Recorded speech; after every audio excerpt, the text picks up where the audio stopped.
Muito boa noite. Mais uma oportunidade renovada de nós aqui nos encontrarmos. Hoje, o nosso centro, na sexta-feira, dia 13, fez 92 anos. E hoje, como é uma reunião de domingo, né, ficou a cargo do nosso irmão Zé Manuel fazer a palestra da noite em homenagem aos 92 anos.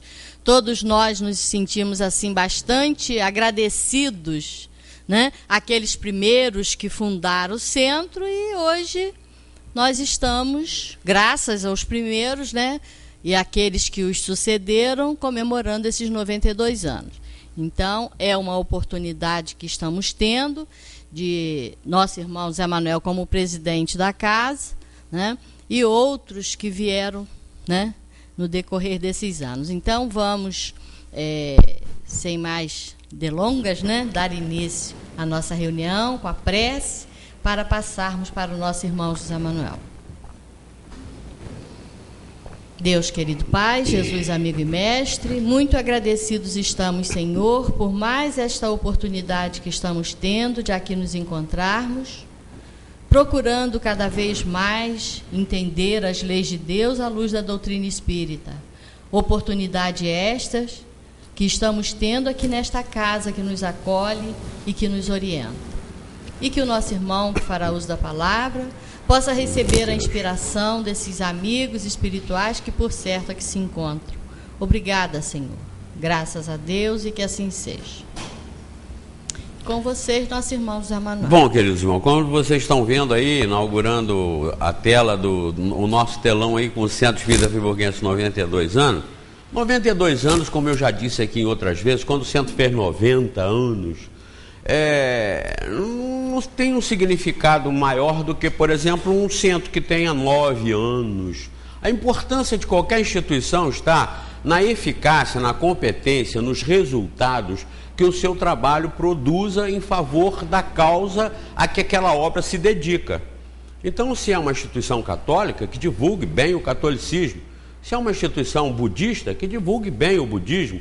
É uma instituição espírita, que divulgue bem o espiritismo.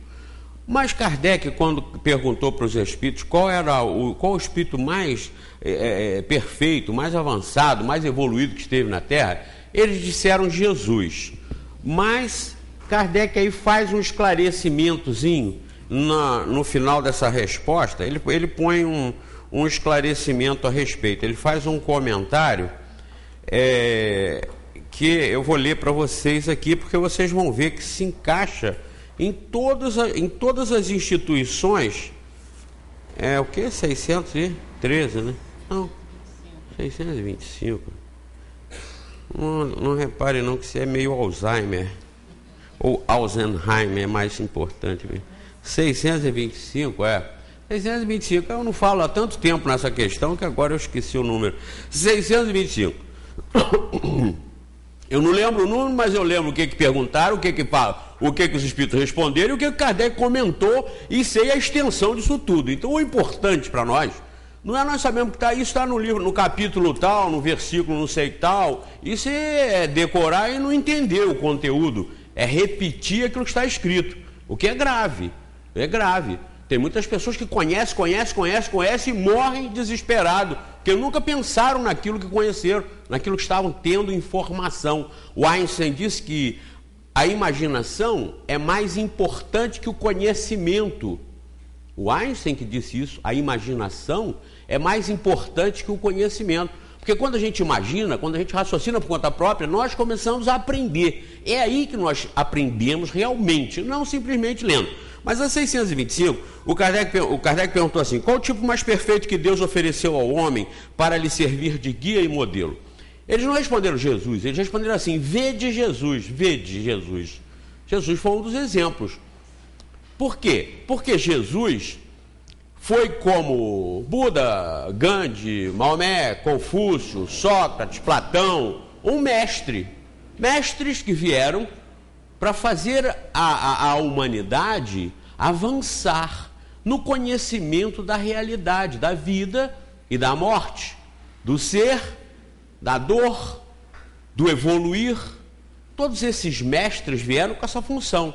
fazer com que na escola do planeta, na escola planetária, as pessoas conheçam a verdade, conheçam o mecanismo, as leis da natureza, que são as leis de Deus. Essas leis não estão submetidas a igreja nenhuma, elas são porque são.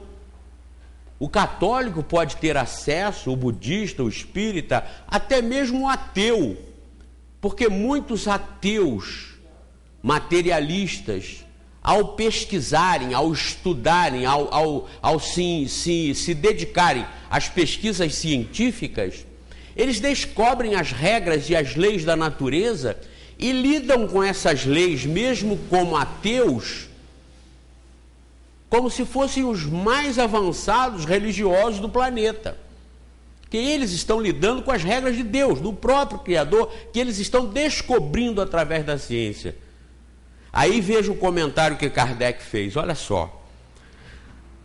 Jesus é para o homem o tipo da perfeição moral a que pode aspirar a humanidade na Terra. Na Terra. Porque todas as verdades contidas no Livro dos Espíritos são verdades verdadeiras, são imutáveis. Eu disse isso até no programa que está na televisão aí agora, esse que eu fiz ontem, nós fizemos anteontem. O que está aqui é verdade, será eternamente a mesma coisa, porque a verdade é imutável. A verdade não precisa de ajuste, não precisa de reforma, não precisa de acerto. Então, se está aqui e é verdade, será sempre assim, não é? Mas muitas verdades sobre a natureza, sobre Deus e sobre o universo, nós não sabemos e não estão aqui. Porque nós não temos ainda capacidade para entendê-las. Nós não temos ainda evolução suficiente para poder assimilar mais verdades sobre o universo do que essas que estão aqui. É como você pegar um livro do seu filho, do seu neto, da segunda série, terceira série, ele é um livro que tem as verdades para as crianças que estão na terceira série. Ele não tem ali equações de trigonometria, de física, de química, ele não tem ali raiz quadrada, raiz cúbica, não. Essas coisas existem, mas quando eles estiverem mais na frente, quando eles avançarem mais, eles vão ter condições de compreender essas coisas com base nisso que está aqui no livrinho da segunda série. O professor que vem ensinar na segunda série, ele não sabe só o que está na segunda série. Ele sabe até o pós-graduação, quem sabe, ou o doutorado naquele assunto. Mas quando ele vem ensinar na segunda série, ele tem que se limitar a ensinar aquilo que o pessoal da segunda série tem condições de assimilar. Então, as revelações desses mestres que eu falei, além de Jesus, porque nós não podemos cristianizar o espiritismo. Existe até um hino herege em matéria de espiritismo, que o pessoal do movimento canta muito. Eu já cantei muito aquilo de mãos dadas, né? Sempre começava congresso, quando terminava congresso, todo mundo cantava de mãos dadas, chorando. Uma heresia total, tudo errado. Tem nesse hino, diz assim, pelo espiritismo mais cristianizado. Isso não existe. O espiritismo não é para se caracterizar como uma doutrina cristã. Vejam até que o espiritismo surgiu no Livro dos Espíritos. O Evangelho, Jesus já tinha passado, já tinha dado o seu recado. O Espiritismo surgiu em 1857. O Livro dos Espíritos. O Livro dos Espíritos falou sobre tudo. Falou sobre a criação do universo, falou sobre Deus, criação do universo, a existência do Espírito, a atuação do Espírito, a reencarnação, os mundos habitados, a moralidade e o aprendizado da ética, do bom comportamento, para que os espíritos sejam puros. Mas nem por isso, nas leis morais, no Livro dos Espíritos, está a moral apresentada pelo Espiritismo, que coincide com a moral cristã. Por quê? Porque a moral cristã, está aqui escrito, é a mais avançada que nós temos sobre a Terra. Mas o Espiritismo fez isso aqui antes. O Livro dos Espíritos surgiu em 1857. O Evangelho em 1864. O que é o Evangelho? É uma explicação do cristianismo à luz do espiritismo. Então, a explicação do cristianismo à luz do espiritismo é o cristianismo deixado por Jesus, à luz, com os esclarecimentos e os acréscimos, claros e abertos, sem dúvida, porque no Evangelho está lá a reencarnação, e no Evangelho está lá, porque ninguém verá o reino de Deus se não nascer de novo. Isso foi Jesus quem disse. Na casa do meu pai há muitas moradas, foi Jesus quem disse. Então, os sintomas da reencarnação dos mundos habitados estão no Evangelho. Mas o Evangelho segundo o Espiritismo é esse Evangelho de Jesus, o Evangelho organizado pelo catolicismo e depois aí mexido, até hoje, mexido e modificado por todas as religiões que se dizem cristãs, esclarecido à luz do Espiritismo. Poderia haver até, quem sabe, o Alcorão segundo o Espiritismo. Sabem por quê que nós não podemos cristianizar o Espiritismo? Porque se houver cristianização do Espiritismo, a gente isola o Espiritismo do resto do mundo. A gente tira a oportunidade da terceira revelação, do Espiritismo, esclarecer e ser aceito pelos muçulmanos, por exemplo. Como é que você vai chegar lá nos povos muçulmanos e vai dizer para eles que Maomé não está com nada, que o negócio é Jesus? Eles vão comer na espada. Isso é brabo, isso é sério. Então nós não podemos separar o Espiritismo, nós não podemos isolar o Espiritismo para religião nenhuma, para doutrina nenhuma. O Espiritismo é o Espiritismo. É uma revelação superior, para esclarecer o planeta, para esclarecer a humanidade geral. Ateus, budistas, muçulmanos, e hinduístas, cristãos, é uma revelação planetária, universal. Então, o que Kardec disse aqui, continuando? Jesus é para o homem o tipo da perfeição moral que pode aspirar à humanidade na Terra. E eu expliquei, na Terra, porque nós ainda vamos aprender muito mais quando sairmos da Terra e formos para mundos melhores.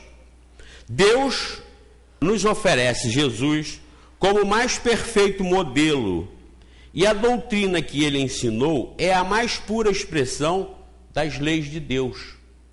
Então Jesus é indicado aqui como o mais puro, o mais perfeito que teve aqui, porque a doutrina que ele deixou é a mais significativa e a mais avançada expressão das leis de Deus.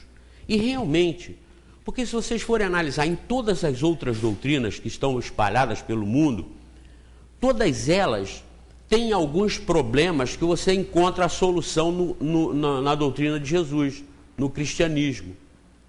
Observem os efeitos das religiões lá fora, em outras partes do mundo, onde elas predominam. Onde predomina o islamismo, vejam como são tratadas as mulheres, como são tratados os infiéis. São tratados com rusticidade, até com violência. Agora, pouco tempo atrás, poucos meses atrás, ou há um ano, nós estávamos aí discutindo na mídia aquele apedrejamento daquela mulher lá no Irã, que foi, primeiro tinha sido adúltera, e depois parece que para complicar, inventaram lá, colocaram um ingrediente a mais dela ter participado do assassinato do marido. Então vejam os efeitos. Aquilo ali é a segunda maior religião do mundo que causa esses efeitos. Esses efeitos não são agradáveis, nós não concordamos com isso. O Espiritismo vem ensinar e Jesus não negou isso. Até temos o exemplo da mulher adúltera, que ele mandou jogar, tira a primeira pedra quem não tem pecado, porque ela estava adulterando.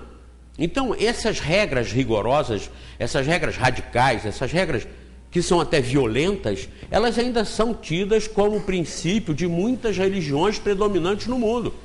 O islamismo tem mais de 1 bilhão e 100 milhões, 200, mais de 1 bilhão está batendo mais ou menos com o catolicismo, que tem em torno de 1 bilhão 280 milhões de adeptos, é a maior religião do mundo.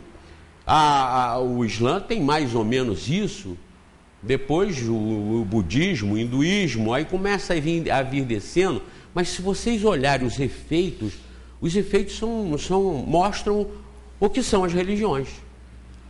O mundo está todo contaminado principalmente pelo interesse pessoal, pela ganância, pelo egoísmo, a tese do Espiritismo é a seguinte, e nós aceitamos: é a falta do ensinamento da reencarnação, é a falta do ensinamento de que nós não estamos aqui pela primeira vez, nós já existimos muito antes de virmos aqui, muito antes dessa oportunidade. Essa é a grande falta educativa que nós temos em toda a humanidade, em todas as religiões, exceto no Espiritismo. Ah, mas tem o budismo, que é reencarnacionista, tem outras doutrinas reencarnacionistas, mas nenhuma delas, aí sim, tem uma moral e uma ética que condiz com a ética do cristianismo, a ética de Jesus.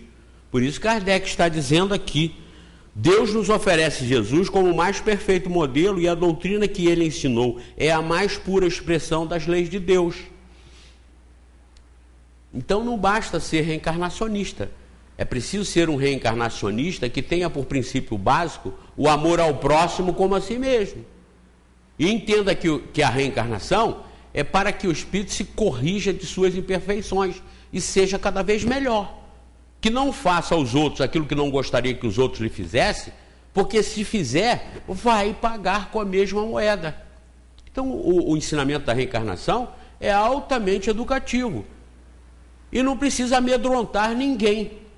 Traduz uma realidade que vai penalizar sempre o infrator. Se você corromper, você vai sofrer os resultados de toda a corrupção na mesma medida que você fez. Você vai sofrer essas consequências. Então, na doutrina espírita, a revelação não veio para os cristãos somente. A revelação veio para o mundo inteiro, para todas as doutrinas e todas as religiões que aí estão. Porque Jesus estava animado do Espírito Divino, claro, do Espírito maior, por ser o Espírito puro, e foi o ser mais puro que já apareceu na Terra. Eu, esses dias, tive alguém que falou assim: Jesus foi puro, foi um Espírito puro ou um Espírito superior? Eu falei: rapaz, não perde tempo com essas bobagens. Puro, superior, maior, mais, bobagem, isso é perda de tempo. Não? E eu não sei, agora, com a minha idade, eu já não faço mais, não perco tempo mais com isso. Mas tem muita gente que adora esse tipo de bobagem para discutir, porque tem muita jabuticaba na cesta, eu já tenho pouca. Então, quando tem muita jabuticaba no cesto, você caiu no chão, você não apanha, tá cheio o cesto. Aquelas menores, você joga fora, não liga, né? Mas quando começa a ficar no finalzinho, a gente upa uma por uma, com todo cuidado para não perder nenhuma. Mesmo aquelas que estão mais verdinhas, né, Rita? Ou aquelas menorzinhas que a gente não comeria no início.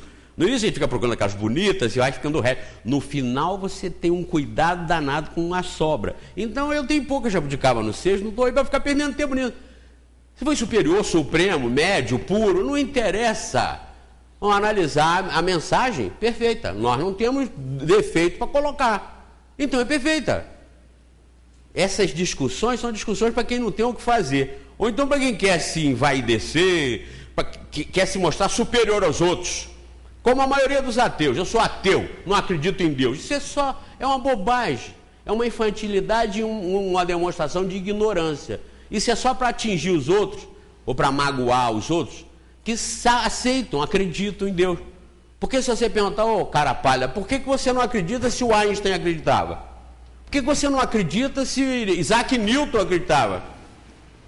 Quem é você para dizer que não acredita diante desses homens, desses sábios? Então, não tem. Os que falam que não acreditam, falam porque são bobos, são infantis, ou, como eu disse, querem se exibir, ou querem menosprezar os outros. Porque eu já fiz várias demonstrações, inclusive na televisão, para o pessoal lá fora acompanhar, para chegar à conclusão de Deus negando Deus. Tá muito bem, negue Deus e pesquise como surgiu tudo. Você vai chegar à conclusão que surgiu. Dê o nome que quiser, por acaso. Esse acaso é o Deus, só está com outro nome. Você vai dizer que surgiu por quê? Ah, porque tem um design inteligente no universo? Esse design inteligente é Deus. Então o nome não interessa que você vai chegar, mas você vai chegar a uma inteligência que planejou e executou o funcionamento e a existência disso tudo, se dizendo ateu e materialista, pesquisando só através da ciência a existência de tudo. Vai chegar à conclusão de um processo e um princípio inteligente que arquitetou tudo. Como eu já falei várias vezes para vocês, essa caneta não existiu do nada, ela existiu de um pensamento de alguém em fazer caneta. Esse copo não surgiu do nada, ele não se fez sozinho. Ele é o produto de um pensamento que teve a intenção e executou a feitura do copo. O livro, o computador, a folha de papel, o cartão, tudo isso antes de existir, tudo que vocês estão vendo, vestindo, usando, antes de existir, foi pensado. Pensamento antes. Pelo mesmo princípio, se você for ampliando isso, você vai chegar à conclusão que tudo que não foi pensamento humano foi pensamento de uma outra inteligência. E vai chegar, mesmo negando Deus, à conclusão de que teve uma inteligência primária que gerou e arquitetou e planejou e engenhou tudo que existe no universo. Então, vai-se chegar à conclusão de Deus, mesmo querendo negar Deus. E aqui, continuando, Kardec diz assim, esse é o parágrafo principal que eu queria encaixar no aniversário do centro. Se alguns dos que pretenderam instruir os homens na lei de Deus, algumas vezes os desviaram para falsos princípios, foi por se deixarem dominar por sentimentos demasiado terrenos e por terem confundido as leis que regem as condições da vida da alma com as que regem as leis que tratam das condições da vida do corpo. Muitos deles apresentaram como leis divinas o que era apenas leis humanas, instruídas para servir às paixões e dominar os homens. O que significa essa advertência de Kardec? Muita gente que veio pretendendo instruir a humanidade e deixou doutrinas no mundo, tiveram essas doutrinas desvirtuadas como sendo leis de Deus, mas desvirtuadas para fazer e para implantar os interesses dos homens que manipulavam essas revelações, manipulavam esses ensinamentos, como acontece até hoje em todas as doutrinas. O maior problema dentro do islamismo hoje, no Irã, por exemplo, particularmente, é a divisão entre os radicais e os mais progressistas. Esse é o grande problema que eles têm interno também. Porque tem aqueles que têm um tipo de interesse, aqueles que têm outro tipo de interesse, fazem cada um os seus agrupamentos e a instituição, como uma doutrina geral, não funciona. Nós temos um teólogo que participa hoje do centro, que ele estudou a teologia na Igreja Católica, e ele diz aqui, a gente troca muitas ideias, ele conhece 23 Bíblias, todas elas diferentes umas das outras. Por quê? Cada um que monta, cada um que faz, cada um que concebe, de acordo com os interesses da sua igreja, faz de uma determinada forma. Então as religiões, as revelações, elas passaram a ser manipuladas, e sempre foram, pelos interesses dos homens, e não na sua integridade, na sua essência e no seu valor original, que é o valor que vem revelado. Ele vem revelado, é colocado aqui, na hora de colocar em prática, aí começam os interesses de pessoas, de grupos e de grandes organizações. É assim no mundo inteiro, em todas as religiões, em todas as filosofias, em todas as escolas. Os interesses dos homens prevalecem sobre os interesses dos espíritos, sobre os interesses da alma, como ele diz aqui. Tomam como coisas de Deus aquilo que são coisas dos homens. É só ligar a televisão e começar a observar como as pessoas manipulam, como sendo de Deus, coisas que nitidamente quem é mais esperto um pouco, está vendo que não é de Deus coisa nenhuma. Aquilo é da igreja, aquilo é da organização, aquilo é para arrecadar, aquilo é para dominar.